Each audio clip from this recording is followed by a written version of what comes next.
दोषज विकार क्या होते हैं?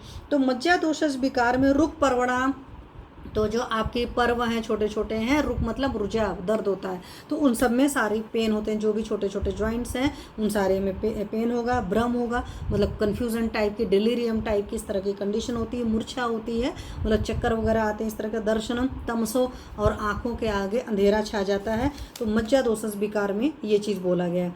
वहीं पर एक और चीज़ बोला गया है कि अरुषाम स्थूल मूलालाम पर्वजानाम च दर्शनम मज्जा प्रदोषाद। तो यहाँ पर भी स्थूल मूल जो होते हैं उन सारे के जो पर्व हैं उन सभी पर मतलब आपको दर्द होता है और साथ में आंखों के आगे अंधेरा छाता है। उसी तरीके से सुश्रुति ने क्या कहा है?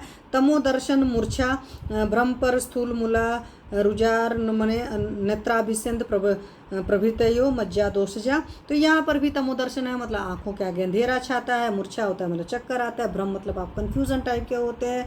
पर्व जो है स्थूल मूल वगैरह इन सारी जगह पर दर्द होता है। और नेत्राभिसेंद कंजक्टिवाइटिस वगैरह का जो केस है वो भी मज्जा दोषज विकार है। तो अगर आपके पास कंजक्टिवाइटिस का पेशेंट आता है, हालांकि आपको पता है नेत्राभिसेंद वगैरह के पेशेंट्स को बोला जाता है कि हमेशा शुरुआत में लंघन करा लीजिए, बहुत जल्दी रिजल्ट आता है। नहीं तो क्या कहता है कि शाम के बाद का, सूर्यास्त के बाद का जो खाना है वो बंद कर दीजिए, उससे बहुत रिजल्ट बढ़िया आता है। हॉट कोल्ड फोमेंटेशन जो नेचुरोपैथी का, वो मैंने कई बार कराया, उससे बहुत बढ़िया रिजल्ट आता है। आप सलाइवा जो अप्लाई करते हो उससे भी 2-3 दिन में ठीक हो जाता है। लेकिन अगर किसी की कंजक्टिवाइटिस ऐसी है जो प्रॉपर तरीके से ठीक नहीं हो पा रही है, मतलब थोड़े बहुत चीज़ों से नहीं ठीक हो रही है, तो पक्का सी बात है उसमें आप समझ लीजिए कि मज्जा व स्रोतस की दुष्टि है।